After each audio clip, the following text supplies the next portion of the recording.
જય શ્રી કૃષ્ણ વૈષ્ણવ। શ્રીનાથજીના મંદિરમાં શિખર ઉપર બિરાજતા ધ્વજાજીની પુષ્ટિ માર્ગમાં શું ભાવના છે તે બાબતની ચર્ચા આપણે આજના સત્સંગમાં કરીશું। તો વિડીયોના અંત સુધી ચેનલ સાથે જોડાયેલા રહેશો।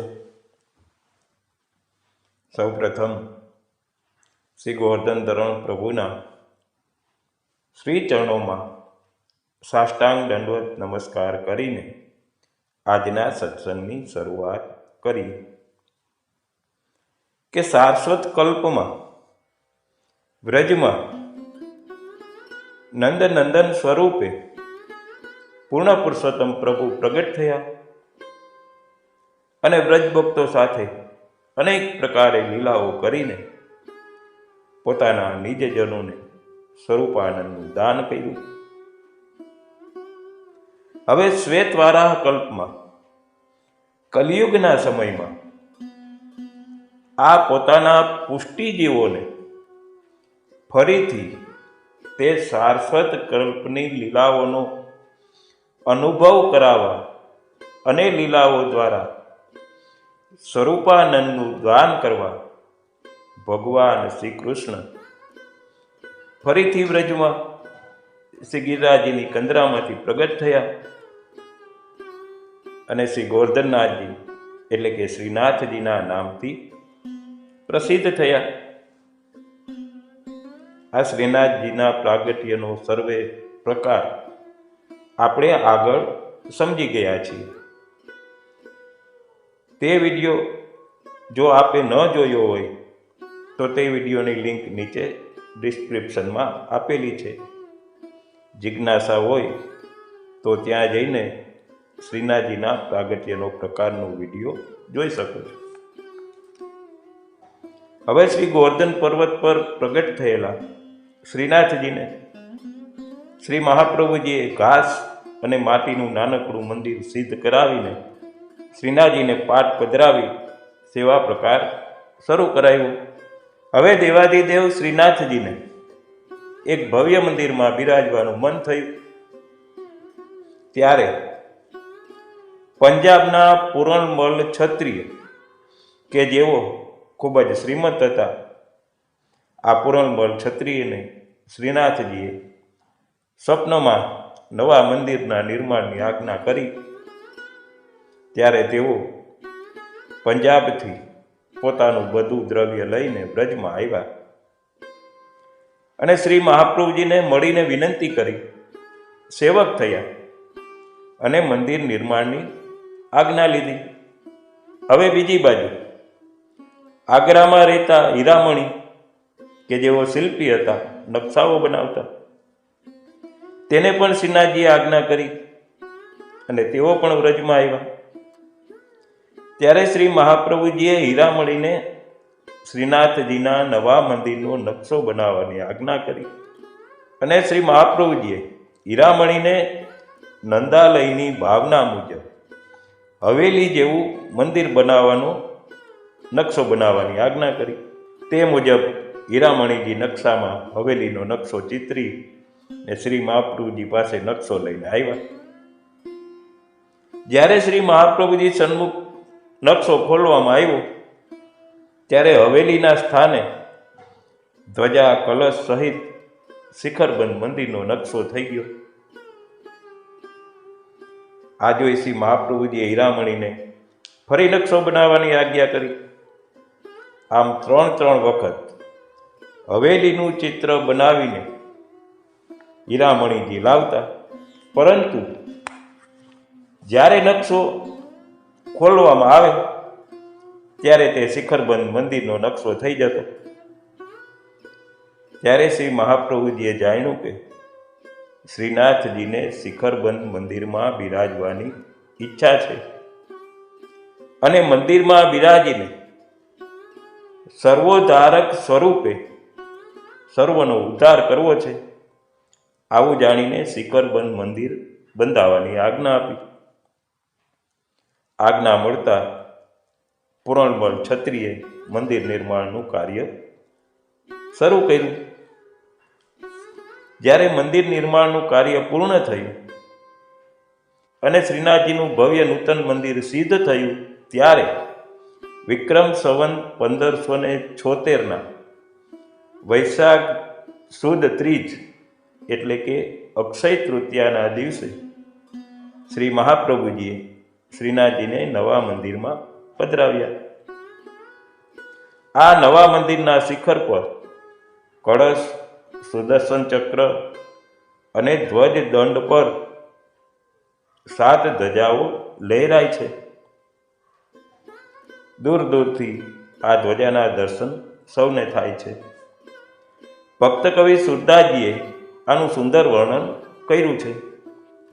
દીઠો કલશ એક અપાર, સકલ બ્રજ કો સાર, જાપે મૃગ રિપુન કી બાર, ધૈરો ચક્ર સવારી, તાપર વક્ર જાકીદાર, પીત ધ્વજા ફર હાથ તાપર, સૂર બલી બલી હાર.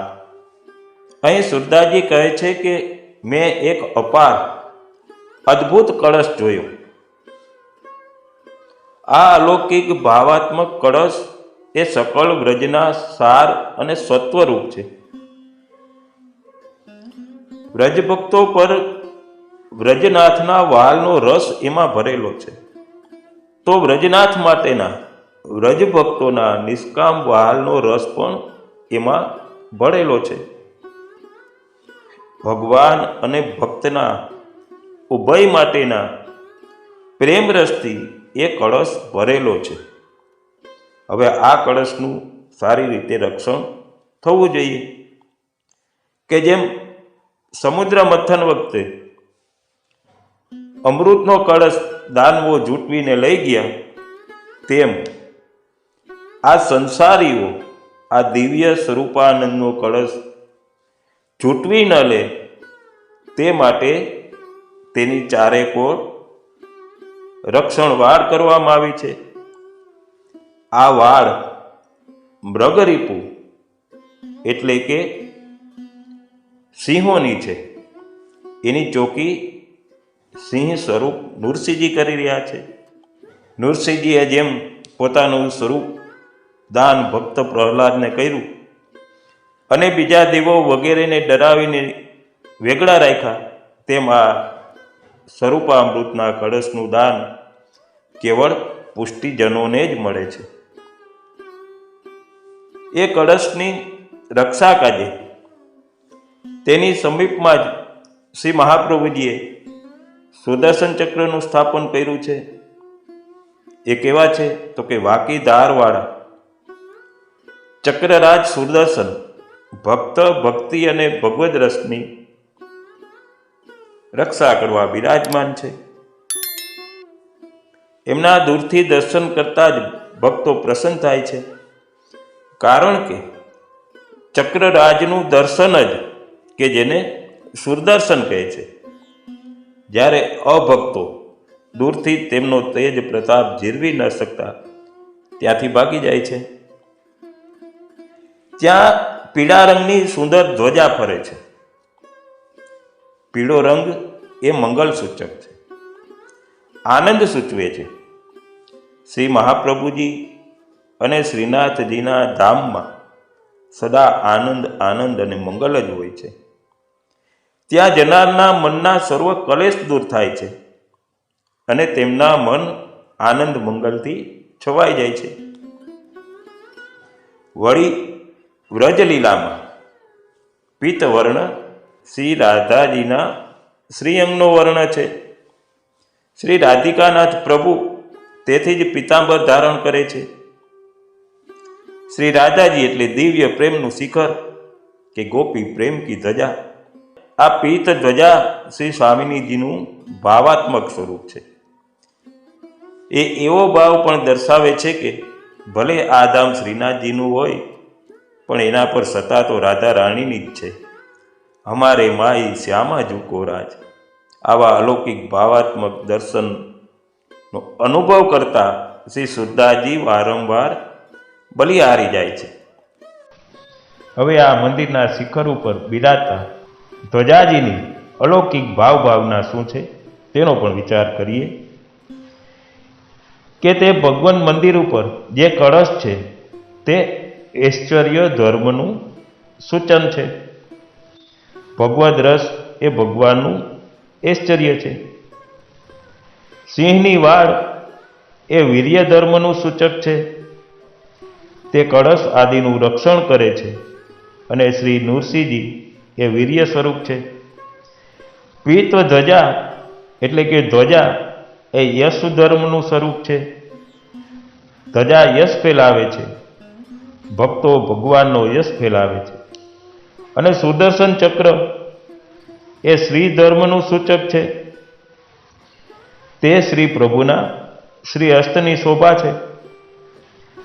ધ્વજદંડ કે જેની ઉપર આ ધ્વજ રોપવામાં આવે છે એ જ્ઞાન ધર્મનું સૂચન છે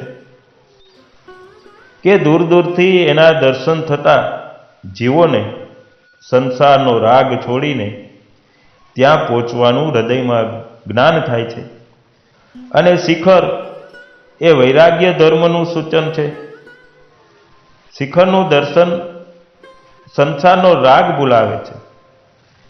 શ્રીજીના ચરણોમાં સ્થિર થવા પ્રેરે છે. શિખરની નીચે બિરાજતા શ્રીજીમાં સ્નેહ કરાવે છે અને અહંતા મમતા છોડાવે છે. આમ ભગવાનના આ દિવ્ય અલૌકિક 6 ધર્મો મંદિર ઉપર ભાવાત્મક સ્વરૂપે બિરાજમાન છે. હવે આ 7 રંગના ધ્વજાજીની ભાવના પણ વિચારીએ કે મેઘશ્યામ રંગના ધજા એ શ્રીનાથજીનો ભાવ છે. પીળા રંગની ધ્વજા એ શ્રી સ્વામિનીજીનો ભાવ છે. શ્યામ રંગની ધજા એ શ્રી યમુનાજીનો ભાવ છે. સફેદ રંગની ધ્વજા એ શ્રી ચંદ્રાવલીજીનો ભાવ છે. લીલા રંગની ધજા એ શ્રી રાધા સહચરીજીનો ભાવ છે. અને જાંબલી રંગની ધ્વજા એ શ્રી ગિરિરાજજીનો ભાવ છે. અને ગુલાબી રંગની ધ્વજા એ શ્રી ગોપીજનોનો ભાવ છે. હવે આ ધ્વજાજીનું ત્રિવિધ સ્વરૂપ એટલે કે આધિભૌતિક, આધ્યાત્મિક અને આધિદૈવિક આમ 3 સ્વરૂપનો વિચાર કરીએ. શ્રીનાથજીના મંદિર ઉપર ફરકતા ધજાજીના દર્શન આપણી આંખોથી આપણે કરી શકીએ છીએ. આપણા હાથથી તેને સ્પર્શ કરી શકીએ છીએ. તે ધજાજીનું આધિભૌતિક સ્વરૂપ છે કે દુનિયાના દરેક દેશને તેનો રાષ્ટ્રધ્વજ હોય છે. રાષ્ટ્રધ્વજ તે રાષ્ટ્રનું આધિભૌતિક સ્વરૂપ છે. તે રાષ્ટ્રનું પ્રતીક છે. સૌ તેને સલામી આપે છે, વંદન કરે છે. શૂરવીર સૈનિકો અને દેશભક્ત નાગરિકો પોતાના પ્રાણના ભોગે રાષ્ટ્રધ્વજનું રક્ષણ કરે છે. તેવી જ રીતે આપણા પુષ્ટિ માર્ગમાં શ્રીનાથજી આપણું સર્વસ્વ છે. રાષ્ટ્ર માટે રાષ્ટ્રધ્વજ પવિત્ર અને સન્માનીય છે, તેમ દરેક સંપ્રદાયનો ધર્મધ્વજ તે સંપ્રદાયના ઈષ્ટદેવ જેટલો જ પવિત્ર અને પૂજનીય હોય છે. ઈષ્ટદેવ સાથે જેવી શ્રદ્ધા અને ભક્તિ અને પ્રેમથી વ્યવહાર થાય એવો જ વ્યવહાર ધર્મધ્વજ સાથે થાય છે. શ્રીનાથજીના ધજાજી એ પુષ્ટિ માર્ગનો ધર્મધ્વજ છે. શ્રીનાથજીનું જ આધિભૌતિક સ્વરૂપ છે. હવે આધ્યાત્મિક સ્વરૂપ કે જેમ જળરૂપા ગંગાજીમાં પાપીઓના પાપ ધોવારોપી તેમનું આધ્યાત્મિક સ્વરૂપ બિરાજે છે, તેમ શ્રીનાથજીના ધજાજીમાં શ્રીનાથજીના સર્વ ગુણો અને સામર્થ્ય બિરાજમાન છે. શ્રીનાથજીનું સઘળું મહાત્મ્ય શ્રી ધજાજીમાં બિરાજે છે.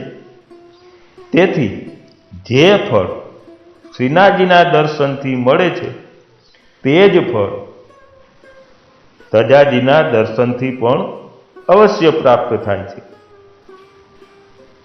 જેમ શ્રીનાથજીને ધરેલો ભોગ શ્રી મહાપ્રભુજીની કાનીથી શ્રીનાથજી સ્વયં તેમના શ્રી હસ્તથી પ્રસન્ન મુખે આરોગે છે, તેમ શ્રી ધજાજીને ધરેલો ભોગ પણ શ્રીનાથજી સાક્ષાત આરોગે છે. શ્રીનાથજી અને શ્રી સ્વામિનીજી બંનેના જમણા ચરણારવિંદમાં ધજાનું ચિહ્ન છે. પ્રભુના ચરણ કમલમાં છઠ્ઠું ચિહ્ન ધજાજીનું છે. તે ભક્તોના ભયને હરે છે. તેને ધારણ કરનાર સદા કલ્યાણ પ્રાપ્ત કરે છે. પ્રભુ તેનું અવશ્ય રક્ષણ કરે છે અને તેના હૃદયમાં બિરાજે છે. અને સ્વામિનીજીના ચરણ કમલમાં રહેલું ધ્વજાજીનું ચિહ્ન એ ભક્તોનો સદા સર્વદા વિજય કરાવે છે. આમ ધજાજીમાં ભક્તોને અભય આપી તેમનું રક્ષણ કરવાનું અને ભક્તોના સર્વ પ્રકારે વિજય કરાવવાનું સામર્થ્ય છે. એ ધજાજી ભગવાનને ભક્તની પાસે પધરાવી લાવી ભક્ત તથા ભગવાનનો મેળાપ કરાવી આપે છે. હવે ધજાજીનું આધિદૈવિક સ્વરૂપ વિચારીએ કે શ્રીનાથજીના ધજાજીનું આધિદૈવિક સ્વરૂપ એટલે સાક્ષાત કોટી કંદર્પ લાવણ્ય શ્રીનાથજી બાવા પોતે જ. ઘણા વૈષ્ણવો સ્વગૃહે શ્રીજી બાવાના પ્રસાદી વસ્ત્ર પધરાવી શ્રીજી બાવાના ભાવથી સેવા કરે છે. એવી જ રીતે એમના ધજાજીની પણ સેવા થાય છે.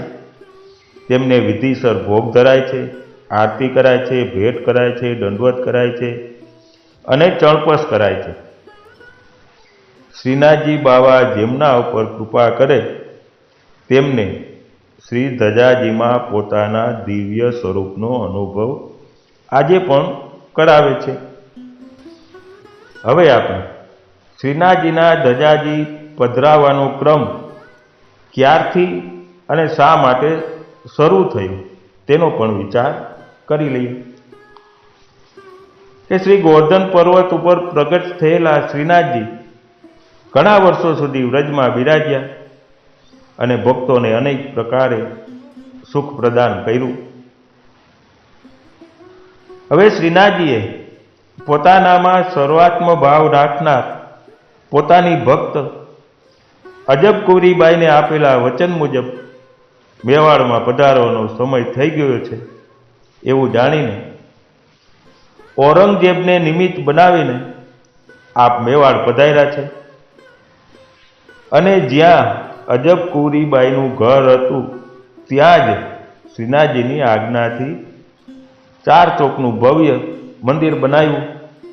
પરંતુ શ્રીનાથજી તો અજબકુરીબાઈના નળિયાના છાપરાવાળા ઘરને જ નિજ મંદિર બનાવીને બિરાજ્યા અને આજે પણ ત્યાં જ બિરાજે છે. તેથી તો ભક્તો ગાય છે કે 4 ચોક કો મંદિર બન્યો આપ બિરાજે છપ્પર તરી. અહીં મેવાડમાં આપ ઘણા વર્ષો સુધી પ્રસન્નતાથી બિરાજ્યા. હવે એક વખત હોલકર નામના મરાઠા સરદારે મેવાડ ઉપર આક્રમણ કર્યું. ત્યારે ઉદયપુર નજીક આવેલા ઘસિયાટ નામના સ્થાને નાથદ્વારા જેવું જ મંદિર બનાવીને શ્રીનાથજીને ઘસિયાટમાં પધરાવ્યા. અહીં શ્રીનાથજી 20 વર્ષ જેવા સમય સુધી બિરાજ્યા. જ્યારે મેવાડમાં ફરીથી શાંતિની સ્થાપના થઈ ત્યારે શ્રીનાથજીને ફરી મેવાડમાં એટલે કે નાથદ્વારામાં પધરાવવામાં આવ્યા. તે સમયના તિલકાયત શ્રી દામોદરજી મહારાજ હતા કે જેઓ દાઉદજી મહારાજના નામે પ્રસિદ્ધ હતા. તેમણે વિક્રમ સંવંત 1878માં શ્રીનાથજીને 56 ભોગ આરોગાવાનો મનોરથ કર્યો આપશ્રીએ વૈષ્ણવને દર્શન કરવા આવવા ગામે ગામ આમંત્રણ મોકલ્યા. હવે તે સમયે આજના જેવા પાકા રસ્તા નહોતા, વાહન વ્યવહારની સગવડો નહોતી, તેથી ઘણા ઓછા વૈષ્ણવોએ મનોરથનો લાભ લઈ શક્યા. જે સાધન સંપન્ન હતા એવા વૈષ્ણવો ત્યાં જઈ શક્યા. હવે સામાન્ય સ્થિતિના વૃદ્ધ અને અશક્ત વૈષ્ણવો તો જઈ શક્યા નહીં. તેમને ભારે વિરહ થયો. ત્યારે કૃપાસાગર દાઉદજી મહારાજ વૈષ્ણવનો વિરહ જોઈ ઘણા વ્યથિત થયા. તેમણે વૈષ્ણવનો વિરહ મટે એવી કૃપા કરી. તેમણે શ્રીનાથજીની ભેટ લેવા જુદા જુદા પ્રદેશોમાં જનારા ભેટિયાજીઓ દ્વારા જુદા જુદા પ્રદેશોના મુખ્ય મુખ્ય ગામોમાં શ્રીનાથજીના ધજાજીને પધરાવવાની વ્યવસ્થા કરી. શ્રી ધજાજીના દર્શનથી વૈષ્ણવોને પરોક્ષ રીતે શ્રીનાથજીના દર્શન અને સેવાનું સુખ આપવાની પરંપરા શ્રી દાઉદજી મહારાજે શરૂ કરી અને આ પરંપરા આજ સુધી ચાલી આવે છે. જ્યાં જ્યાંથી શ્રી ધજાજીને પધરાવવાની વિનંતી આવે ત્યાં ત્યાં શ્રી તિલકાજી મહારાજજીની આજ્ઞાથી ધજાજી પધારે છે અને તેમના દર્શન કરવા આસપાસના ગામોમાંથી સેંકડો વૈષ્ણવ આવે છે. ધજાજીને ભોગ ધરે છે, ચણપસ કરી ભેટ ધરે, દંડવટ અને પરિક્રમા કરે છે. શ્રીનાથજીની સન્મુખ કીર્તન થાય છે. આમ ધજાજી 2-3 દિવસ બિરાજે છે. શ્રીનાથજીનો આવો ધ્વજારોહણ મહોત્સવ અવર્ણનીય છે. સામાન્ય રીતે સંવંત 1878માં થયેલા 56 ભોગ સમયના સફેદ જરીના શ્રી ધજાજી પધારે છે. આ શ્વેત વર્ણ એ શ્રી ચંદ્રાવલીજીના ભાવનો વર્ણ છે. શ્રી ચંદ્રાવલીજી અન્યપૂર્વા ગૃહસ્થ ગોપીજન હતા. તે ચાહે ત્યારે પ્રભુ પાસે દોડીને જઈ શકતા નહીં. તેથી પ્રભુ તેમને સુખદાન કરવા સામા પગલે તેમાં ઘરે પધારતા આ ભાવથી ધજાજી પધારે છે. ભક્ત ચાહીને ભગવાનના દર્શન માટે સામે પગલે જાય તે મર્યાદા છે, પરંતુ ભગવાન ભક્તના વિરહથી વ્યથિત થઈને ભક્તને દર્શન આપવા પોતે સામા પગલે પધારે તે પુષ્ટિ લીલા છે. આપણે નાથદ્વારા શ્રીનાથજીના દર્શન કરવા જઈએ તે મર્યાદા છે, પરંતુ શ્રીનાથજી સ્વયં શ્રી ધજાજી સ્વરૂપે આપણા પ્રદેશમાં કે આપણા ગામમાં પધારે તે પુષ્ટિ લીલા છે. શ્રીનાથજી આપણું સર્વસ્વ છે. તેઓ ધજાજી રૂપે અનુગ્રહ કરવા પધારે છે ત્યારે એ મનોરથો દ્વારા શ્રીનાથજીને આપણા હૃદયમાં પધરાવી શકાય છે, પણ તે માટે હૃદય શુદ્ધ જોઈએ. શુદ્ધ હૃદયમાં જ શ્રીજીનો અલૌકિક અનુભવ થાય છે. આમ આવા અદ્ભુત સ્વરૂપાત્મક શ્રીનાથજીના શ્રી ધજાજીનું આપણે પ્રતિક્ષણ ચિંતન કરવું જોઈએ. આમ આવી અલૌકિક ભાવના શ્રીનાથજીના ધજાજીની રહેલી છે. આજનો સત્સંગ શ્રી ગોવર્ધન ધરણ પ્રભુના શ્રી ચરણોમાં સમર્પિત કરીએ છીએ. નવા વિષય સાથે ફરી મળીશું. ત્યાં સુધી સર્વને જય શ્રી કૃષ્ણ.